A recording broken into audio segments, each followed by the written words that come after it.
the case that I think for me and for a lot of people that has been a benchmark, and especially for me because I've been to the location, ground zero you might say, where this disappearance occurred over in the Cades Cove Wilderness, and it being regionally of significance to me, is a case from 1969 involving the disappearance of Dennis Lloyd Martin.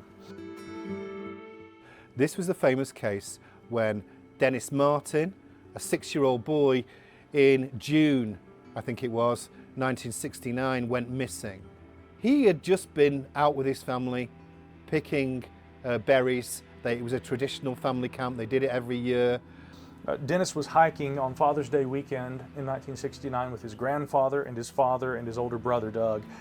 And as they were making their way the following morning after a full day of hiking and staying in a shelter right there on the Appalachian Trail, they hiked down the Appalachian Trail, which literally at that location is the very backbone between North Carolina and Tennessee. So you're hiking along this mountain ridge that is the state border, and they're hiking the Appalachian Trail. They get down to what's called Spence Field.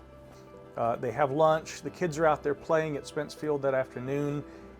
And at one point, Dennis and his brother and 2 other boys who were actually also with a separate family, but also with the last name Martin, they're all playing together.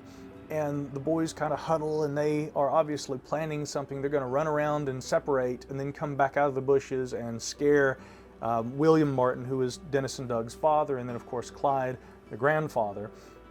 All the children emerged from the brush except for Dennis.